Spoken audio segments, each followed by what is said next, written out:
గురుభ్యో నమ. శివాయ విష్ణురూపాయ శివాయ విష్ణురూపాయ శివరూపాయ విష్ణవే అన్నారు.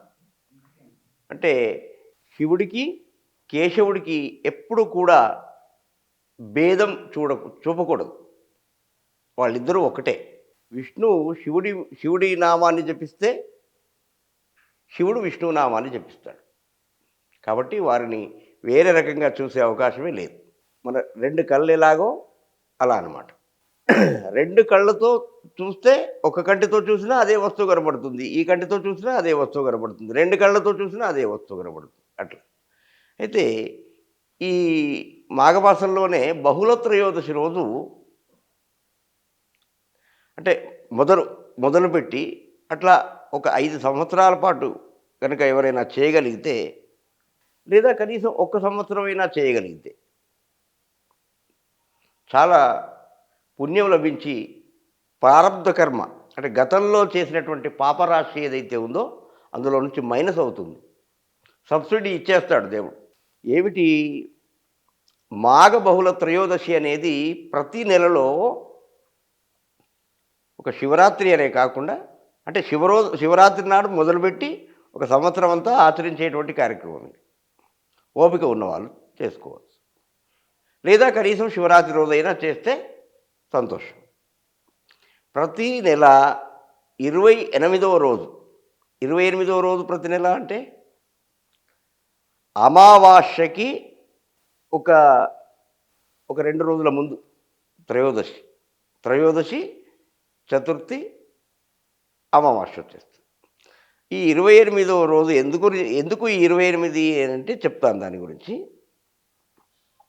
మనకు మానవునికి 5 జ్ఞానేంద్రియాలు, 5 కర్మేంద్రియాలు ఉన్నాయి. 5, 5, 10. తర్వాత 5 ప్రాణాలు ఉన్నాయి ప్రతి మానవునికి. పంచప్రాణాలు అంటారు వాటిని. ఒక ప్రాణము ఇక్కడ ఉంటుంది, ఒక ప్రాణము జఠరాగ్ని ఇక్కడ అన్నం పచనం కావడానికి ఉంటుంది, ఒక ప్రాణము హృదయస్థానంలో ఉంటుంది. విష్ణు సూక్తంలో చెప్తారు,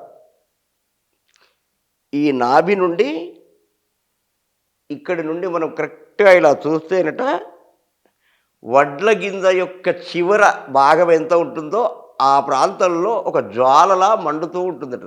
తస్య శిఖాయ పరమాత్మా వ్యవస్థిత అని పురుష సూక్తంలో చెప్తాం. ఈ పంచప్రాణాలు ప్రతి వ్యక్తిలో ఉంటాయి.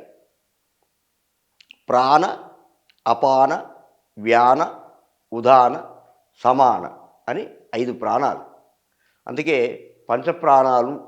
ఏదైనా వస్తువు నాకు పంచప్రాణాలండి ఈ ఫలానా వస్తువు అంటాం మనం.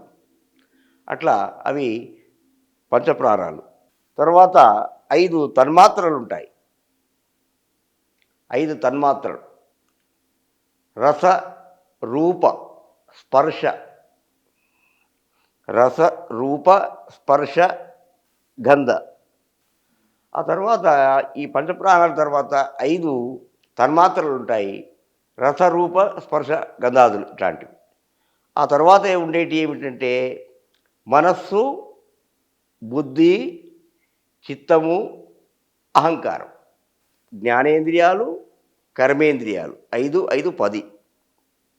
5 తన్మాత్రలు ఎన్నయ్యాయి? 15 అయ్యాయి. 5 ప్రాణాలు ఎన్నయ్యాయి? 20 అయ్యాయి. ఈ మనస్సు, బుద్ధి, చిత్తము, అహంకారం 4 అయ్యాయి. అంటే 24. ఈ 24 తత్వాలు ప్రతి మానవుల్లో ఉంటాయి. ఇలా ఈ తత్వాలను మన అధీనంలో ఉంచుకుంటూ మన ఇష్టదైవాన్ని ప్రార్థించినట్లయితే, అది ఏ దైవమైనా కానీ మీకు ఇష్టంగా ఉన్నటువంటి దైవాన్ని ప్రార్థించినట్లయితే ఈ 24 తత్వాలు ఏవైతే ఉన్నాయో వీటిని అధిగమించినటువంటి మానవుడు జ్ఞానాన్ని, తర్వాత ఆత్మతత్వాన్ని పొందుతాడు. ఈ 24 తత్వాలను మానవుడు తన అధీనంలో ఉంచుకున్నట్లయితే ఉంచుకుంటూ మన ఇష్టదైవాన్ని పూర్తి విశ్వాసంతో మనం పూజ చేసినట్టయితే మనిషికి ఆత్మజ్ఞానం ఏర్పడుతుంది. జ్ఞానం ఏర్పడుతుంది ముఖ్యంగా. అవి 25 అవుతాయి. ఈ 25 అంటే ఎప్పుడైతే ఈ పంచేంద్రియాలు, పంచప్రాణాలు, ఈ రసరూప గంధాదులు ఇవన్నీ మొత్తం 24 తన్మాత్రలతో పాటు అయ్యాక ఈ యొక్క ఆత్మజ్ఞానం తెలిసిన తర్వాత అప్పుడు మనం ఏమైతుందంటే జ్ఞానం తెలిసిన తర్వాత ఆత్మ వైపుకు వెళ్ళాలనే ఆలోచన కలుగుతుంది. అంటే ఇప్పుడు మనస్సు అనేది చంచలంగా ఉండదు. స్థిరంగా ఉండి కేవలము పరమాత్మ తప్ప నాకు అన్యము వద్దు అనేటువంటి భావన మనస్సులో కలుగుతుంది. కాబట్టి ఈ సాధన చేయడం అనేటువంటిది ముముక్షువులకు, భక్తులకు చాలా చక్కటి మార్గం. ఒక సంవత్సరమైనా చేయవచ్చు. ఓపిక ఉన్నవాళ్ళు ప్రతిరోజు లేదా ప్రతి నెల చేయవచ్చు.